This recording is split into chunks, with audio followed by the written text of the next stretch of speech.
Hello বন্ধুরা, আজকে আমাদের রেসিপি হলো কাবুলি ছোলা। তো প্রথমে আমরা এখানে গ্যাসে আগে প্রেসার কুকার বসিয়ে দিয়েছি। এরপর আমরা কড়াইটা মানে যে চানা মশলা আমাদের যে কড়াইটা সেটা আমরা এখানে প্রেসার কুকারে দেবো।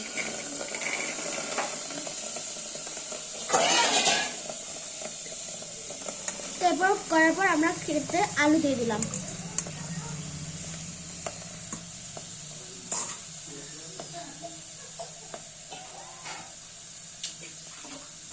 আলু দেওয়ার পর আমরা এটাতে যে পরিমাণ মতো যে জলটা লাগবে সেই পরিমাণ মতো জল দিয়ে দিলাম।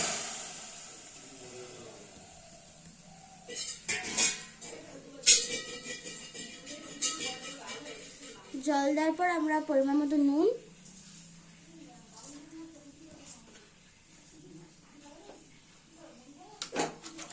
তারপর ওটা একটু নাড়ি চাড়িয়ে যাতে সব কিছু মিক্স হয়ে যায়। তারপর আমরা প্রেসার কুকারটা লাগিয়ে দেবো।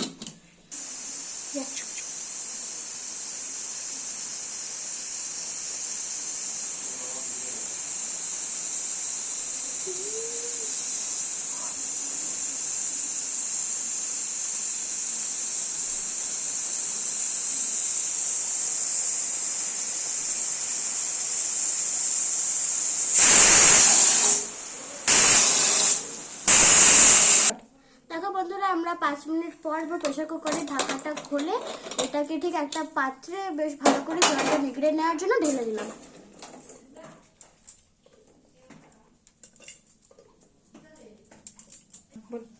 এরপর দেখো আমরা ওটা পাত্রটাকে রেখে নেওয়ার পর আমরা কড়াই নিয়ে নিচ্ছি। কড়াইটা গ্যাসে বসিয়ে দিলাম।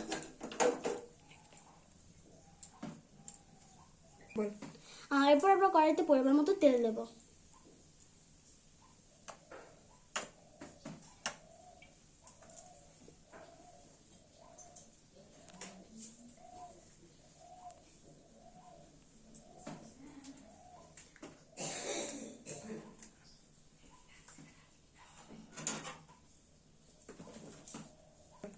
তেলটা তাতার পরে আমরা ঠিক কিছুক্ষণের জন্য আমরা একটাতে কিছু তেজপাতা দিচ্ছি।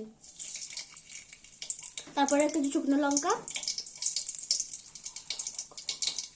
তার সঙ্গে আমরা দিলাম কিছুক্ষণ জিরে।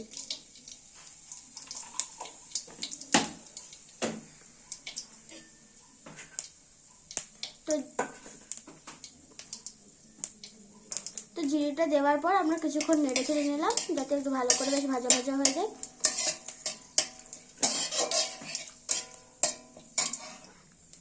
তারপরে আমরা এখানে দিচ্ছি পেঁয়াজ, কাঁচা কুচানো পেঁয়াজ।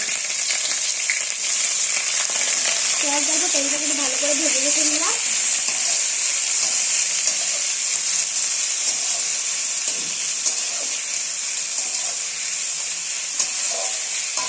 পেঁয়াজ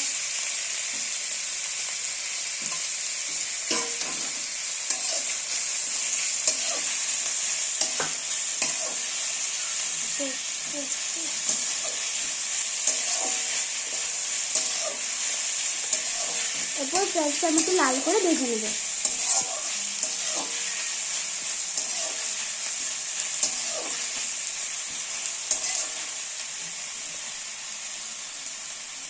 তো এটা বেশ লাল করে ভাজা হয়ে গেছে। তো অল্প সময় আর একটুক্ষণ ভেজে নেব।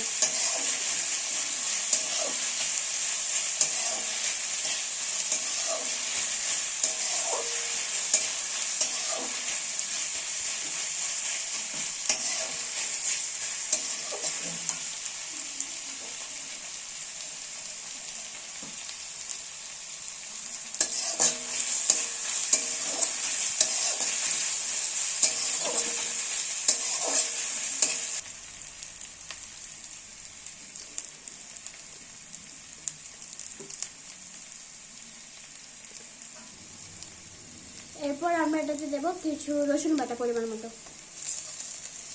রসুন বাটা দেওয়ার পর আমরা ভালো করে নেড়ে চেড়ে নেবো পেঁয়াজটার সঙ্গে। এরপর আমরা এটাতে দেবো সামান্য আদা বাটা।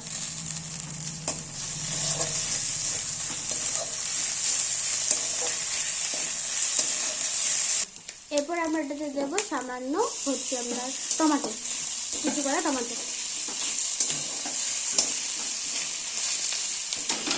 এরপর আমরা আছে এখানে লঙ্কা গুঁড়ো, হলুদ গুঁড়ো, জিরে গুঁড়ো যে মিশ্রণটা তৈরি করছিলাম সেটাকে এটা ভালো ভাজা হবার পর আমরা এটাকে দিয়ে দেবো।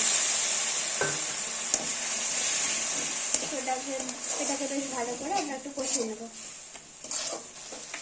এটাকে ভালো করে কষিয়ে নেওয়ার পর আমরা যে সিদ্ধ করে আলু করে রেখেছিলাম সেটাকে এটার মধ্যে দিয়ে দিলাম। এরপর ভালো করে আমরা এটাকে মিশিয়ে নেব।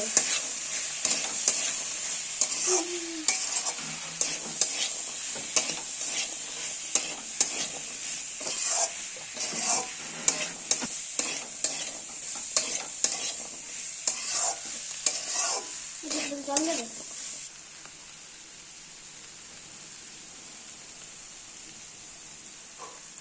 এটা ভালো করে মেশানোর পর আমরা এটাতে দিয়ে দিচ্ছি আমাদের পরিমাণ মতো জল।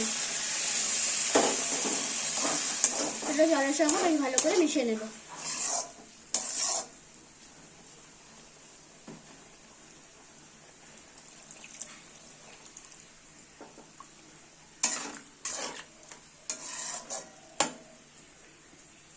এটা জলটা ওটার সঙ্গে মিশিয়ে নেওয়ার পর আমরা কিছুক্ষণ এটাকে ফুটতে দেবো।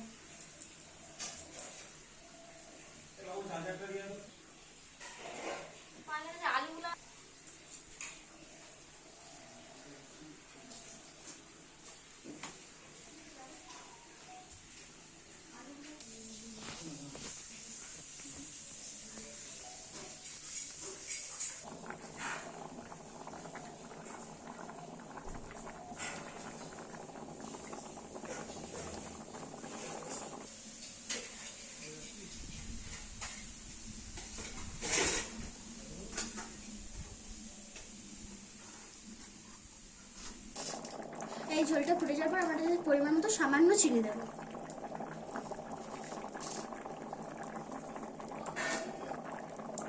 এরপর আমরা এটাতে সামান্য গরম মশলা দেবো। আমাদের এখন রান্নাটা হয়ে গেছে। এই রান্নাটা আপনাদের কেমন লাগলো আপনারা কমেন্টে শেয়ার করবেন এবং এটার পাশে একটা লাইক অ্যান্ড সাবস্ক্রাইব করবেন।